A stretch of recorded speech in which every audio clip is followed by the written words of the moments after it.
10월 15일 화요일 하나님 말씀 호세아 11장 12절부터 12장 14절까지입니다. 함께 교독하겠습니다. 에브라임은 거짓으로 이스라엘 족속은 속임수로 나를 애워쌌고 유다는 하나님 곧 신실하시고 거룩하신 자에게 대하여 정함이 없도다. 에브라임은 바람을 먹으며 동풍을 따라가서 종일토록 거짓과 포악을 더하여 아스루와 계약을 맺고 기름을 애굽에 보내도다. 여호와께서 유다와 논쟁하시고 야곱을 그 행실대로 벌하시며 그의 행위대로 그에게 보응하시리라. 야곱은 모태에서 그의 형의 발 뒤꿈치를 잡았고 또 힘으로는 하나님과 겨루되 천사와 겨루어 이기고 울며 그에게 간구하였으며 하나님은 베델에서 그를 만나셨고 거기에서 우리에게 말씀하셨나니 여호와는 만군의 하나님이시라. 여호와는 그를 기억하게 하는 이름이니라. 그런즉 너희 하나님께로 돌아와서 인애와 정의를 지키며 항상 너희 하나님을 바랄지니라. 그는 상인이라 손에 거짓 저울을 가지고 속이기를 좋아하는도다. 에브라임이 말하기를 나는 실로 부자라 내가 재물을 얻었는데 내가 수고한 모든 것 중에서 죄라 할 만한 불의를 내게서 찾아낼 자가 없으리라 하거니와 내가 애굽 땅에 있을 때부터 나는 내 하나님 여호와니라. 내가 너로 다시 장막에 거주하게 하기를 명절날에 하던 것 같게 하리라. 내가 여러 선지자들에게 말하였고 이상을 많이 보였으며 선지자들을 통하여 비유를 베풀었노라.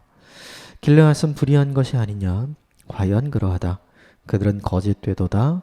길갈에서는 무리가 수송아지로 제사를 드리며 그 제단은 밭 이랑에 쌓인 돌무더기 같도다. 야곱이 아람 애들로 도망하였으며 이스라엘의 아내를 얻기 위하여 사람을 섬기며 아내를 얻기 위하여 양을 쳤고 여호와께서는 한 선지자로 이스라엘을 애굽에 인도하여 내셨고 이스라엘이 한 선지자로 보호받았거늘 에브라임이 경노하게 함이 극심하였으니 그의 주께서 그의 피로 그 위에 머물러 있게 하시며 그의 수치를 그에게 돌리시리라. 아멘. 이것은 하나님의 말씀입니다. 오늘 본문의 내용은 북이스라엘과 남유다의 현실의 모습이 어떤지를 보여주고 그 가장 닮아있는 역사적인 인물 야곱이 이스라엘과 유다와 어떻게 닮았는지에 대한 이야기를 합니다. 그리고 야곱의 인생을 하나님께서 회복하신 방법으로 지금 북이스라엘과 남유다를 회복해 갈 거다.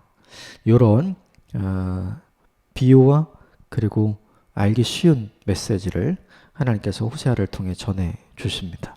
몇 가지 본문만 좀 살펴보고 우리에게 적용해 보도록 하겠습니다. 먼저 12절 말씀 같이 읽겠습니다. 시작. 에브라임은 거짓으로 이스라엘 족속은 속임수로 나를 애워쌌고 유다는 하나님 곧 신실하시고 거룩하신 자에게 대하여 정함이 없도다. 에브라임과 이스라엘 북이스라엘 얘기하는 거죠. 거짓으로 속임수로 거기 뭔가 표시를 해주시고 그리고 유다는 하나님께 대해서 정함이 없다. 이게 특징이죠. 그러니까 쉽게 말하면 북이스라엘 사람들은 신실한 하나님 그들에게 항상 정직하고 그들에게 항상 변함이 없고 충성스러웠던 하나님에 대해서 늘 거짓된 모습으로 대했다. 이게 이제 북이스라엘의 오늘의 현실, 지금까지의 현실을 아주 적나라하게 보여주고 또 하나 남유다는 하나님은 너희를 향해서 변함이 없는데 남유다 너희는 정함이 없다 이렇게 된 걸 보니까 계속 왔다 갔다 하는 인생이 된 거죠. 그래서 구체적으로 북이스라엘의 모습이 어떤지 남유다에 대한 모습이 어떤지 우리에게 적용해야 될 것이 있다면 두 가지죠. 나는 북이스라엘처럼 하나님을 향해 충성되었는가? 신실한가? 거짓되지 않았는가? 그리고 남유다처럼 나도 왔다 갔다 이랬다 저랬다 하는 사람은 아닌가? 이걸 좀 적용할 필요가 있겠죠. 역사 속에서 이 사람들이 어떻게 이런 일을 했는가에 대한 이야기가 1절이에요. 1절 말씀 같이 읽읍시다. 시작. 에브라임은 바람을 먹으며 동풍을 따라가서 종일토록 거짓과 포악을 더하여 아수르와 계약을 맺고 기름을 애굽에 보내두다. 그 북이스라엘 역사의 마지막 시대의 왕이 호세아죠. 그 호세아 시대에 있었던 일을 이야기하는 거예요. 아수르가 강력한 패권을 가졌기 때문에 항복을 합니다. 그래서 조공을 바치고 그리고 잠재적인 평화를 얻게 되죠. 그런데 이게 되게 불편했어요. 그래서 호세아가 생각을 하게 된 건 뭐냐 하면 남쪽에 애굽이랑 동맹을 맺어서 우리가 힘을 키우면 함께 같이 지금 북쪽에서 우리에게 영향력을 미치고 있는 아수르를 물리칠 수 있다 라고 생각을 하게 된 거죠. 그래서 애굽의 동맹을 맺게 돼요. 결국은 이제 이것 때문에 이 자충수가 돼서 결국 이제 몰락을 하고 패망을 하게 되는데, 생각을 해보면 왔다 갔다 하는 거죠. 호세아는 그때 이걸 인간적인 방법으로 우리 애굽의 도움을 얻어서 아수르를 극복해야 되겠다가 아니라 선지자들이 계속해서 이야기했던 것처럼 하나님께로 돌아왔었어야 돼요. 하나님을 붙들었었어야 됩니다. 그런데 그 일을 하지 않죠. 왔다 갔다 한 이유가 있어요. 그건 뭐냐면 인간적으로 계산한 거예요. 무엇이 나에게 더 좋은 것인가? 그런데 이 계산에, 이 인간적인 계산에 누가 빠져 있냐면 하나님이 빠져 있는 게 가장 큰 실수인 거예요. 계산 잘하는 거 필요하죠. 계산 잘하는 거 앞뒤를 잘 보고 무엇이 우리에게 유익하고 유리한지를 살피는 것은 사실은 필요한 일이고 지혜잖아요. 그런데 그 지혜가 가장 어리석은 선택이 되는 경우, 그게 뭐냐 하면 앞뒤 좌우를 보고 잴 때, 판단하고 계산할 때 하나님을 빠뜨리는 거, 하나님 없이 계산하는 거, 하나님의 은혜 없이 계산하는 거, 이게 뭐냐 하면 사실은 가장 큰 실수를 하는 거죠. 호세아의 입장에서는, 즉 북이스라엘의 입장에서는 애굽과 동맹을 맺는 게 아수르에게 우리가 줄 수 있는 카운터, 이 한 방을 준비하는 거라 생각을 했겠죠. 이걸로 승리할 수 있고 이길 수 있다고 생각을 했겠죠. 그런데 결론은 그것 때문에 망했어요. 왜냐하면 계속해서 하나님께서 말씀하신 하나님의 말씀을 무시했기 때문이죠. 사람은 계산하면서 스스로 가장 지혜롭다고 생각을 하거든요. 그런데 생각해 봐야 돼요.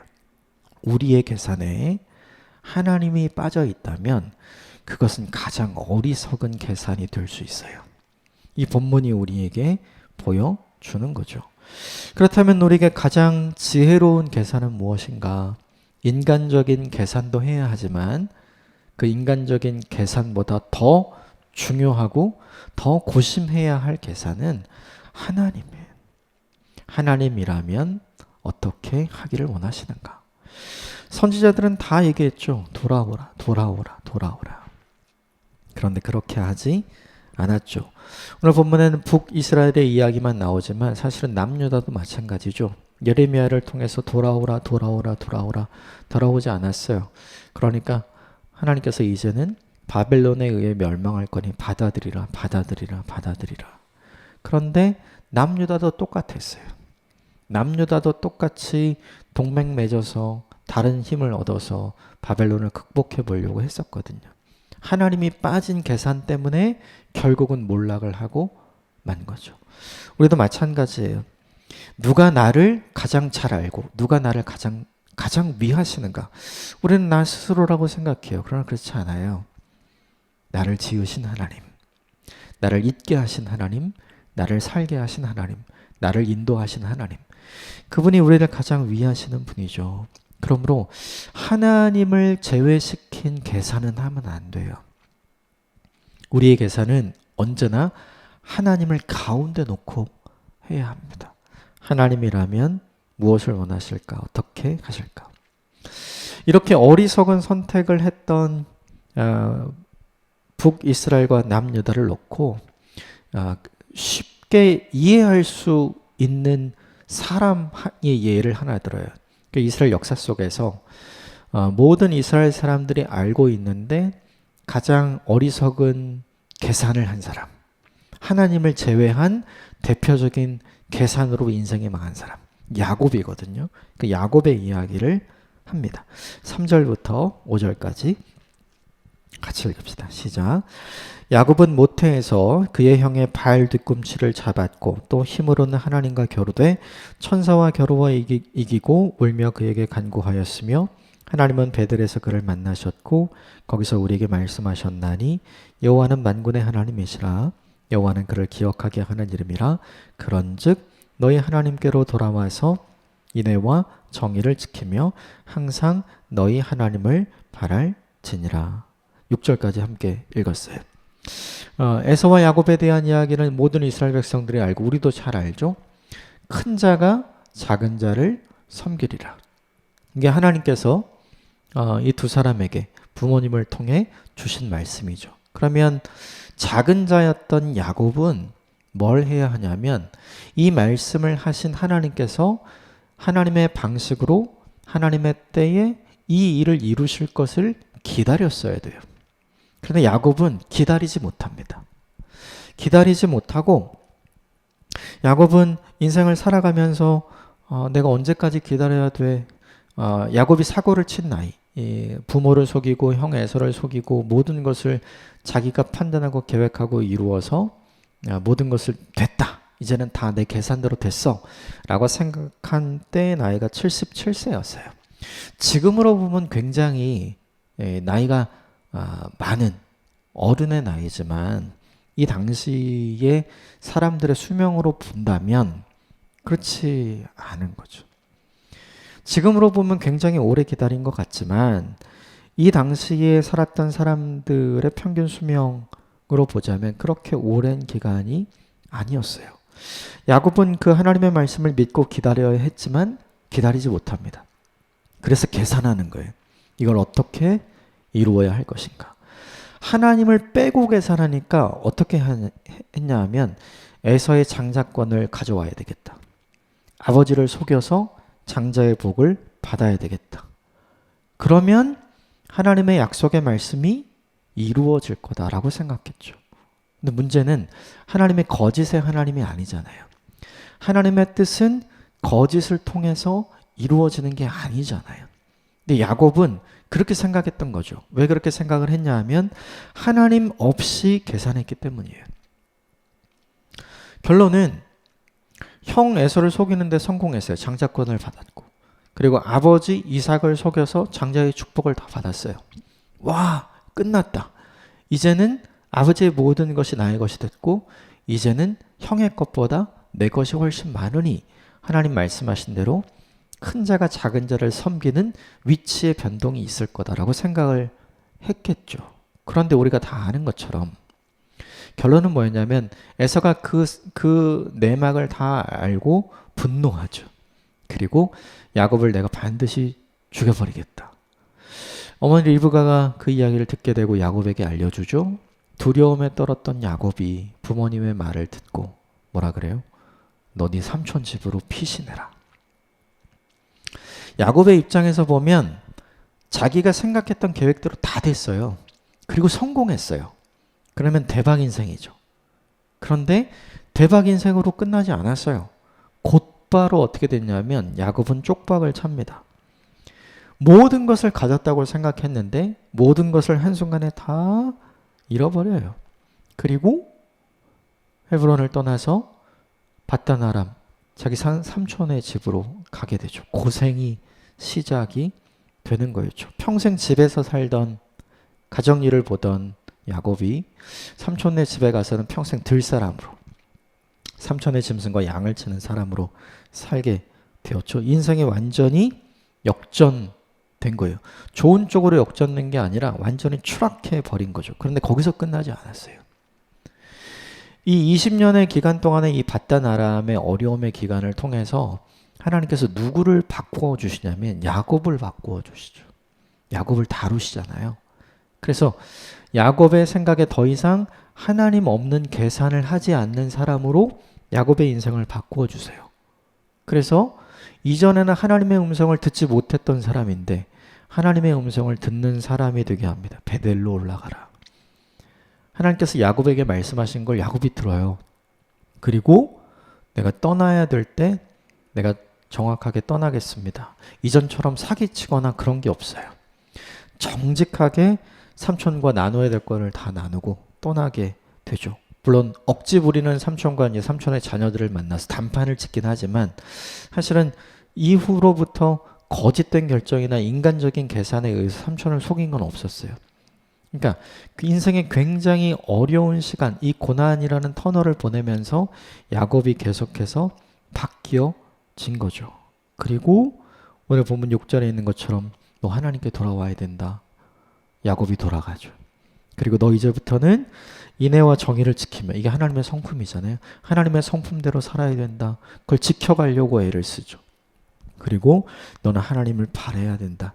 이제부터는 다른 것 보지 않고 하나님 바라보는 인생, 하나님 의지하는 인생, 너의 계산에 하나님을 중심에 두는 인생을 살아야 한다. 이 이야기를 해주는 거예요. 이 야곱의 스토리를 왜 이야기하냐면 야곱은 자기 머리 쓰다가 망한 사람이잖아요. 계산하다 망한 사람. 지금 계산하다 누가 망하게 생겼어요? 북이스라엘 망하게 생겼고 지금의 때는 아니지만 훨씬 더 후대에 남유다도 계산하다 망하는 거잖아요. 이게 지금 가장 좋은 샘플을 이야기해 주는 거예요. 이걸 얘기해 주면서 그렇게 살지 말라고 얘기하는 거죠. 너희는 야곱처럼 살면 안 돼.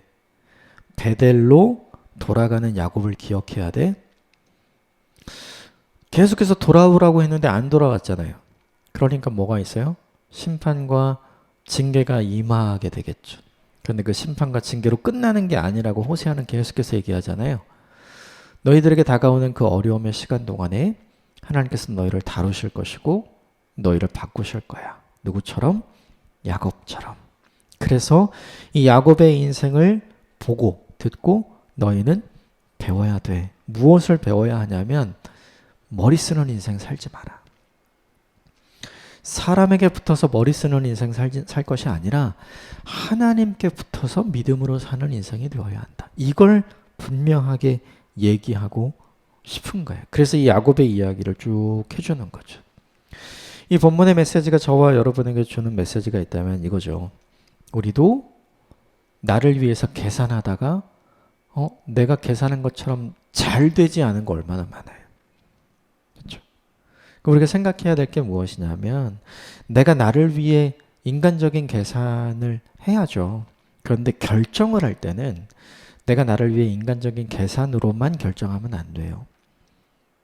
하나님을 염두에 둔 결정이어야 되는 거죠. 설사 내가 나를 위한 인간적인 결정을 해서 일이 잘못됐을지라도 어제 본문에 있는 것처럼 내가 너를 어찌 버리겠으며 내가 너의 손을 어찌 놓겠느냐, 포기하지 않는 하나님의 사랑 때문에 다시 돌아오게 하시고 다시 건져주시고 다시 회복하시며 다시 주님을 바라보게 하시는 하나님이 있어. 이 하나님 때문에 나의 인생의 길을 걸어가는 게 아니라 주님께서 준비하고 계획하신 인생의 길을 가야 돼. 이걸 우리에게 적용하고 이걸 우리 마음에 새겨야 하는 거죠. 이 본문의 말씀을 보면서 적용하고 싶은 게 있어요. 우리도 헤브론을 떠나서 밧단 아람으로 갈 수밖에 없는, 그러니까 잘못된 계산 때문에 내가 만들어 놓은 트랩, 내가 만들어 놓은 함정에 내가 빠지게 되는 그런 경우 있잖아요. 그런데 그것으로 끝이 아니라는 거죠. 하나님께서 우리를 거기서 꺼내서 건지셔서 오늘 본문에 베델에서 다시 만나주시고 다시 하나님 바라보게 하시는 하나님의 끝없는 사랑이, 야곱을 향한 하나님의 사랑이 있는 것처럼 우리를 향한 그 하나님의 끝없는 사랑도 있는 거죠. 그 사랑을 기억하고 우리가 하지 말아야 될 게 있어요. 아까 12절과 1절에서 함께 나눴던 것처럼 그렇죠? 하나님의 뜻이 하나님의 방법으로 하나님의 때에 이루어지기까지 우리가 해야 할 일은 계산하는 게 아니라 믿음으로 그 시간을 살아내는 것. 이걸 저와 여러분의 인생 가운데 잘 적용하게 되기를 주님의 이름으로 축복합니다. 결국 7절부터 11절까지는 거짓된 방법으로 계산해서 속임수로 많은 것을 얻은 이스라엘에 대한 이야기가 나와요. 그런데 야곱이 그랬잖아요. 거짓으로 형을 속이고 아버지를 속이고 모든 것을 얻게 됐죠. 그런데 결국 다 잃어버렸잖아요. 그 이야기를 반복해요. 그리고 결국에 야곱이 밧단 아람으로 가게 됐는데 야곱이 밧단 아람으로 간 것이 결국은 실패처럼 보였거든요. 당시 야곱의 입장에서는. 시간이 지나고 보니까 그게 실패가 아니라 회복의 시간이었잖아요. 그 얘기를 한 번 더 반복합니다. 7절부터 11절까지는 여러분 읽으시면 좋겠고 저랑은 12절 같이 읽겠습니다. 시작. 야곱이 아람에 들러 도망하였으며 이스라엘이 아내를 얻기 위하여 사람을 섬기며 아내를 얻기 위해 양을 쳤고 모든 것을 얻은 것 같았지만 모든 것을 잃어버리고 아무것도 남지 않았죠. 도망자의 삶이었어요. 실패와 같았죠. 그래서 밧단 아람으로 갔어요. 거기에서 20년 동안 야곱이 한 일이 도망자의 삶을 산 거, 그리고 양을 치는 삶을 산 거. 나는 여기서 이렇게 끝났어. 이 세월을 보낸 거죠. 그런데 결국 그게 아까 3절부터 5절까지 야곱의 이야기, 다시 돌아오는 야곱의 이야기를 했던 것처럼 돌아올 수 있었던 계기와 근거의 시간, 야곱이 성장하고 성숙했고 변화된 시간이 바로 이 시간이었다는 거죠. 그래서 이 시간은 실패의 시간이 아니에요. 이걸 확대해서 북이스라엘과 남유다에 적용시키면 아수르의 망한 시간, 바벨론에 의해 망한 시간, 그 시간이 실패처럼 사람들에게 느껴지는 거죠. 그런데 그 시간은 실패한 시간이 아니라 하나님께서 밧단 아람의 20년을 야곱을 바꾸는 시간처럼 사용했던 것처럼 북이스라엘과 남유다를 바꾸는 시간으로 하나님께서 사용하실 것이다. 지금 요 이야기 하고 싶은 거예요. 여기에서 우리에게 적용할 것이 하나 있다면 이거죠. 실패처럼 보이던 인생의 시간이 있어요. 내가 생각 잘못하고 내가 계산 잘못해서 너무 인간적으로 내 뜻대로 하려고 해서 실패처럼 느껴지는 시간이 우리 인생에 반드시 있거든요. 그런데 나의 관점과 시각에서는 실패일지라도 하나님의 관점과 하나님의 시각과 하나님의 시간 속에서는 그건 실패가 아니라 우리를 다루시고 우리를 바꾸시고 우리를 성장시키시고 우리를 성숙시키시는 하나님의 훈련의 시간, 즉 희망의 메시지가 있는 시간. 그래서 불안하지 않아도 되고요. 염려하지 않아도 되고 걱정하지 않아도 됩니다. 왜냐하면 내 뜻대로 내 계산대로 되진 않았지만 하나님의 뜻대로 하나님의 계획대로는 될 것이기 때문에 여러분 이것이 믿음인 것 같아요. 그래서 현재의 상황과 환경만을 보고 이제 다 끝났다고 말하지 맙시다. 내 눈엔 끝난 것 같지만 하나님의 눈엔 끝난 게 아니라 이제 시작인 거거든요. 그래서 이걸 기억하셨으면 좋겠어요. 야곱은 자기가 계획했던 길의 끝에 섰잖아요. 성공한 것 같았는데 실패해서 이제 도망가는 거잖아요. 그런데 그 시점에 새로운 인생의 길이 시작되는 거잖아요. 북이스라엘과 남유다 마찬가지죠. 아스루에서 망하고 바벨론에 의해서 망하면 그곳으로 끝나는 것 같잖아요. 그런데 끝나는 게 아니라 새로운 길이 열리는 시작이에요. 저와 여러분의 인생에도 이 은혜가 있어요. 그 하나님을 더 깊이 바라보는 오늘 하루가 되시기를 주님의 이름으로 축복합니다. 함께 기도하겠습니다.